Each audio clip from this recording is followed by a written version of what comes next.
हस्तक्षेप नहीं करना चाहते हैं, लेकिन हमको ये बात समझ में नहीं आती है कि अगर कहीं कोई अनाचार अत्याचार पूर्व में हुआ है और आज की पीढ़ी उसको ठीक से जान लेना चाहती है, समझ लेना चाहती है, तो इसमें बाधा क्या है? अगर ये इतिहास कहीं निकल रहा है कि यहाँ पर हमारे मंदिर को तोड़ करके मस्जिद बनाई गई और उसकी सच्चाई को हम जान लेना चाहते हैं, तो इसमें क्या बाधा है? सच्चाई अगर नहीं जानी जाएगी तो ये मिथ बना रहेगा। कुछ लोग कहेंगे कि ऐसा हुआ था, कुछ लोग कहेंगे कि ऐसा नहीं हुआ था, झूठ मूठ की कहानी फैलाई गई है। तो ये तो ठीक नहीं है ना समाज के लिए। इसलिए समाज में जहाँ ऐसी समस्याएं हों उसका बैठ करके प्रमाणों के साथ निराकरण कर देना ही समाज के स्वास्थ्य के लिए अच्छा होता है।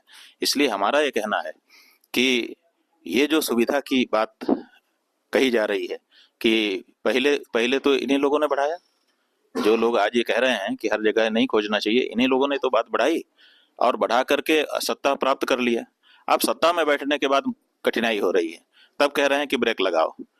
माने जब आपको जरूरत हो तब आप एक्सीलरेटर दबा दो गाड़ी का, और जब आपको जरूरत हो तब आप उसके ऊपर, ब्रेक के ऊपर पैर रख करके दबा दो।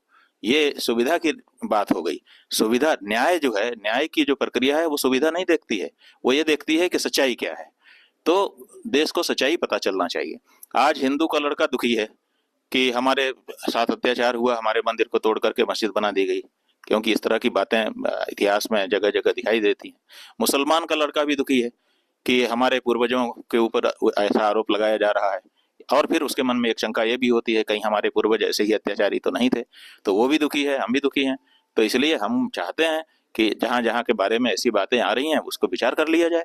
क्यों नहीं एक अलग से प्राधिकरण बना दिया जाता है जो इन्हीं बातों पर विचार करके और तेजी से विचार करे, जिसके पास जो प्रमाण हो उनको देख करके सच्चाई का पता लगा करके सही कर दे।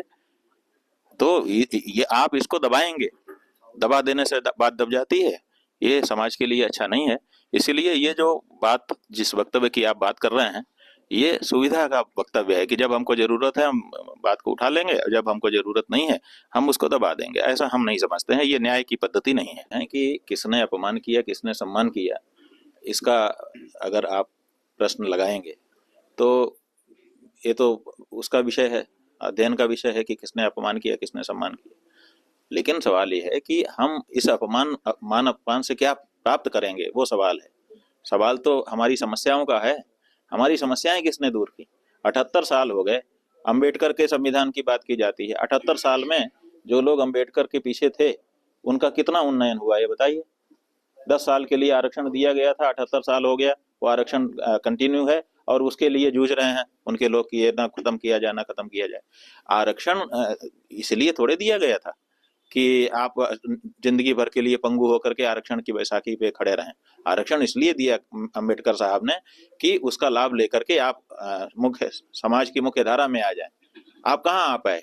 जो लोग अंबेडकर का नाम लेते हैं हम उन्हीं से पूछना चाहते हैं कि अंबेडकर की भावना का कितना उन्होंने ख्याल रखा। उन्होंने चाहा था, अंबेडकर ने ये नहीं चाहा था कि जिंदगी भर अगले 200 साल 1000 साल तक ये लोग आरक्षण खाते रहें। उन्होंने ये चाहा था कि आरक्षण की बैसाखी को लेकर के चलें और मुख्य धारा में शामिल हो जाएं। 78 साल में आप लोग मुख्य धारा में शामिल नहीं हो पा रहे हो, इसका मतलब है कि अंबेडकर या तो फेल हो गए या तो अंबेडकरवादी फेल हो गए। तो हमारा ये कहना है कि इसमें मत जाइए। आपकी जो समस्याएं हैं, आपको शिक्षा नहीं मिल रही है आप शिक्षा की मांग करिए, आपको स्वास्थ्य नहीं मिल रहा है आप स्वास्थ्य की मांग करिए, आपको मुख्य धारा में नहीं लाया जा रहा है, कहीं अपमान हो रहा है, उसको उठाइए कि भाई हमको जब समाज एक है तो हमको भेदभाव नहीं होना चाहिए। ये तो ठीक है,